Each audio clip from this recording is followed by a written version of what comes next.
PSA eliminates declared values. Does that mean that upcharges are also eliminated? Question mark. We'll dive into this. Plus, let's look at some PSA 9 versus PSA 10 comparisons. I want your opinion on some of these cards. Stick around.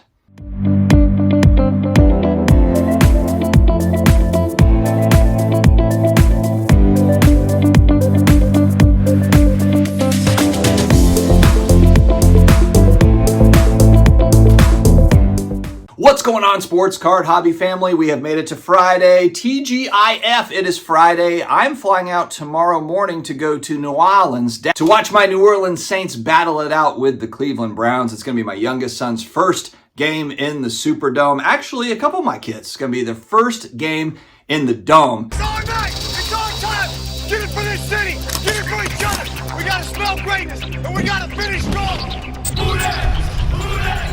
Who that standing on beat them Saints? Sadly, we're not on some amazing winning streak where you're going to have a packed dome and everyone shouting and all the hoot-outs and all that stuff. It actually might be a little quiet there. We'll have to see how it goes, but I'm excited to go with the fam nonetheless. Before I get started, if you have never graded with PSA, then take $25 off your order on me. One card minimum. One card, $25 off. It's SCD25 promo code at the billing and shipping screen, and I've got a link down below that can help guide you there. JustCollect.com. You've got a collection that you want to sell and you don't know where to even start with it. Go to JustCollect.com. They've got an easy appraisal form there to fill out. Leighton Sheldon also runs a great YouTube channel, Just Collect, of the same name, where he's talking about collections that he's picking up. A lot of card education there, so check that out. Card Capsule. You want the best supplies, but you don't want to pay a fortune for them. You probably guessed this. You've got a discount code down in the video description as well as in the pinned comments for Card Capsule waterproof cases, all the supplies that you could ever need. Make sure to check them out. All right, I first saw this from Sports Card Investor posted that PSA eliminates declared values, question mark. Or actually, there's no question mark. I think it just said they eliminate declared values. So here's the thing. Here's what Nat Turner said according to this post by SCI. Basically, you don't have to declare a value for the card, for each individual card. You're going to automatically be insured up to the maximum of whatever that service level is. So if the maximum dollar amount for the service level is $500, you don't need to declare value at $300 if the card's $300 or whatever. It's just automatically going to be up to $500 for that particular service level.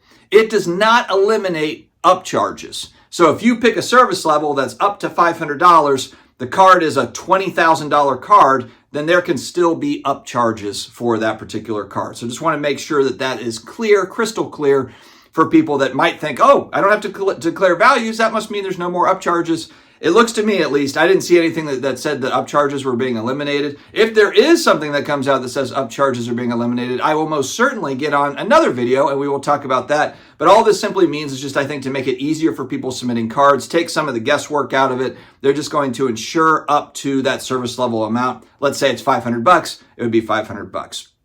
All right. I wanted to look at PSA 9 versus PSA 10. I picked out a few Luka Doncic cards. Luka Doncic, obviously one of the best players in the NBA, top 10 NBA player right now. Made it to the finals last year. Does he need to cut some weight? Does he need to probably intermittent fast a little bit? Yeah, he probably does, especially if he wants to play. If he wants to be LeBron, I don't know if he wants to be LeBron. LeBron James still cooking at however old he is, 75. But regardless, I love watching Luka play. The one thing that differentiates some of these guys, whether it's a LeBron or a Luka Doncic or a Caitlin Clark, is court vision. That's the one thing. There's lots of scorers in the NBA. God, everybody can score the basketball now. It's almost a requirement that you've got to be 20 points a game, or you've got to be some sort of a defensive threat, some sort of a rebounding defensive threat like a Draymond Green. But for the most part, teams are looking for 5 guys that can score the basketball. So there's no shortage of scores. But what differentiates a guy like Luka from other players is the way he passes the ball, the way he sees the court, the way he kind of orchestrates the offense. Now, is he going to win a title? Is he going to win 5 titles, 10 titles? Is he going to be an all-time great? I don't know that. All right. The kid is, 24, 25. He's still got a long way to go in his career. We'll have to see. But we're looking at him because he is still hobby popular. We'll look at some cards, especially over the last few years, that have been very popular in our hobby. And I guess my question to the viewership is, Would you stack PSA 9s or have one PSA 10? Let's start with a card that I used to have that I sold. I wish I still had it, but it is what it is. There's just other cards that I wanted to have, and I sold at a minimal loss here. A PSA 10 Prism Silver. Currently, it's at $1,300. I sold this card going back, I think, 18 months ago for about $1,400. So you're talking about pretty flat price point for the PSA 10 Silver Prism Luka in about the same price range over the last 18 months. A PSA 9, a sale recently at $485, so about $500. So a 10 compared to a 9 is 2.5 times the cost, roughly. Would you rather have a PSA 10 of this card or two PSA 9s and have some money left over for a couple of other smaller Luka cards? We'll use the next one as an example. The Luka Optic Base rookie card. This was also one that just an overall popular card, like the look of the card. I've owned these in the past, sold them. Currently, a PSA 10 sits at $127. PSA 9 is at $50.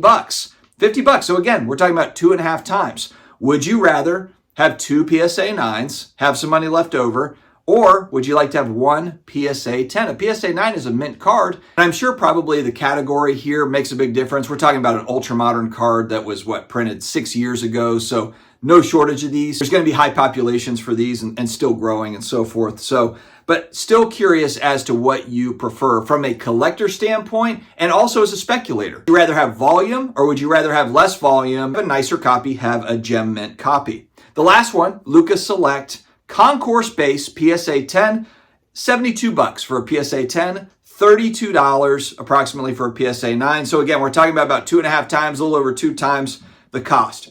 I remember during the boom, if we go back in time, there was a lot of people that stacked volume. I remember seeing pictures on IG or Facebook where it was like PSA 10 base Prism Lukas, and there was like 30 of them there. And remember, that card got all the way up to $2,000. I don't know what that sits at now. It's probably a couple $100 for a PSA 10, I'm just guessing. But going back a few years ago, it was all about stacking. But what we've really seen a lot of over the last few years, and I'm not sure, again, whether we're talking about speculating or collecting these cards, is consolidation. So taking the 30 PSA 10 bases and turning that into maybe one larger Luka card or 5 larger Luka cards. That has been much more of the trend over the last, 2 to 3 years than moving into volume of these particular cards. Will it switch back though, or will we continue to see more of the consolidation, people just trying to get into better collectibles for the player that they like? I'm just using Luka as an example, but you could really look at this for any player. And I'll do another one of these looking at vintage cards. Obviously, it won't be PSA 9s and 10s. We'll probably look at like 3s versus 4s or 4s versus 5s for vintage cards. Vintage is a little tricky though, because a lot of times you can have a 3 that looks better than a 5. It's, beauty is in the eye of the beholder with vintage cards, so it gets a little trickier. With ultra modern, it's just easier because it's more cookie cutter. These cards have just been graded here over the last few years. They're just not very old. Just a lot easier to make comparisons with ultra modern or modern cards. All right, my friends, let me know your thoughts on the PSA news and also the PSA 9 versus PSA 10 thing. How do you do this when you're collecting or if you're speculating on these particular cards? How do you do this when you're speculating or collecting in cards? Friends, stay healthy, stay awesome, have an amazing weekend ahead. Talk to you later.